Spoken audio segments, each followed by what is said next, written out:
apa kabar kalian semua? Terima kasih karena telah klik video ini. Semoga kalian semua sehat dan sukses selalu, amin. Nah, seperti biasa, kali ini kita akan membahas pembunuh berantai yang sampai saat ini tidak diketahui siapa sosok di baliknya.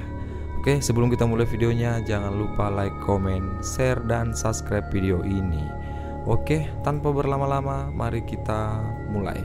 Nah, di sini kita akan membahas B1 Butcher atau pembunuh berantai tak dikenal di Namibia. Nah, B1 membunuh setidaknya 5 wanita antara tahun 2005 sampai 2007 dengan semua pembunuhan terkait di Jalan Nasional B1. Pada tahun 2007, seorang warga Namibia kelahiran Jerman dituduh melakukan pemerkosaan, ditangkap dan kemudian dikaitkan dengan pembunuhan yang belum terpecahkan ini. Nah, namun setelah menjalani masa penjara yang panjang, ia dibebaskan karena kurangnya bukti.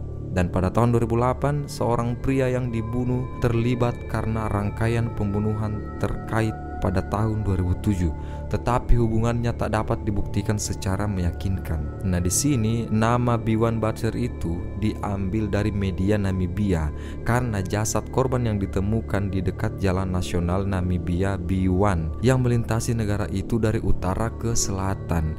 Nah, sementara kata Butcher itu dalam nama itu berasal dari cara profesional digunakan untuk memotong-motong tubuh. Nah, B1 ini juga disebut sebagai Khomas Reaper karena wilayah tempat jasad korban ditemukan. Nah, di sini potongan-potongan tubuh ditemukan pada bulan Juni dan Juli tahun 2007 di wilayah Khomas di sepanjang B1. Nah, potongan-potongan tubuh ini dibungkus dalam kantong sampah dan merupakan milik dua wanita yang berbeda. Nah, sejak tahun 2005, dua pembunuh wanita yang tidak dapat dijelaskan telah terjadi. Kedua pembunuhan tersebut kemudian juga dikaitkan dengan B1. Kepala dan lengan korban terakhir ditemukan pada bulan Agustus tahun 2007. Nah, wanita ini tidak pernah teridentifikasi. Polisi menganggap rangkaian kejadian ini sebagai petunjuk bahwa pembunuhannya mungkin telah pindah dari Windhoek lebih jauh ke utara. Nah, pada bulan Oktober tahun 2007, penyelidikan dibantu oleh 3 detektif senior. Nah, pembunuhan berantai dari Republik Afrika Selatan. Nah, dipercaya bahwa rangkaian pembunuhan ini tidak akan pernah terpecahkan. Padahal 2007 ini sudah termasuk modern. Sangat tidak mungkin ada suatu kasus pembunuhan, apalagi di pinggir jalan, yang tidak bisa diketahui identitas pembunuhnya.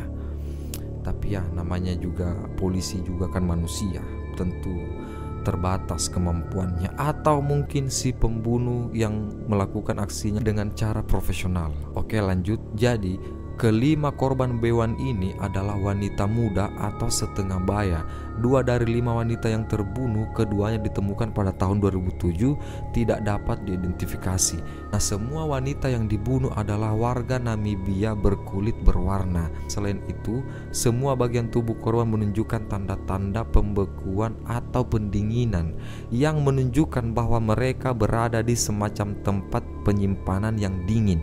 Nah, namun metode pembunuhannya berbeda.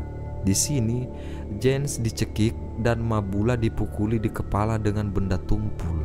Nah, setidaknya 2 dari 3 korban yang teridentifikasi adalah pelacur yang bekerja di daerah Auspanplatz di pusat kota Windhoek. Nah, di sini tersangkanya, pada bulan Agustus tahun 2007, warga negara Jerman yang bernama Heinz ditangkap karena ia dicurigai telah memperkosa seorang wanita Namibia berusia 29 tahun di dekat Windhoek bulan sebelumnya.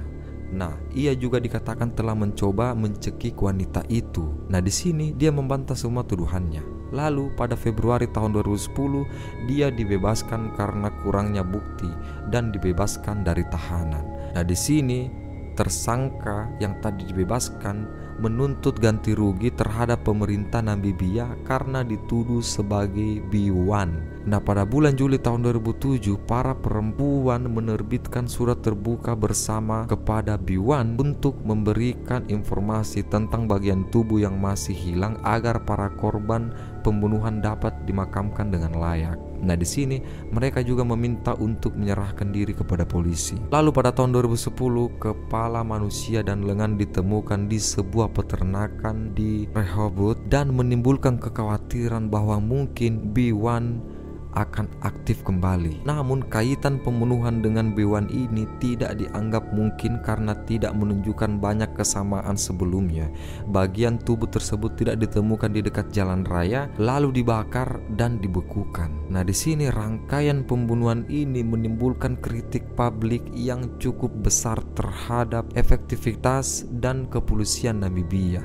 Oke, itulah tadi sekilas kasus yang dilakukan oleh B1 dan sampai saat ini tidak diketahui siapa sosok orang yang ada di balik nama B1. Apakah mereka satu orang atau mungkin mereka berkelompok? Silahkan tulis di kolom komentar pendapat kalian.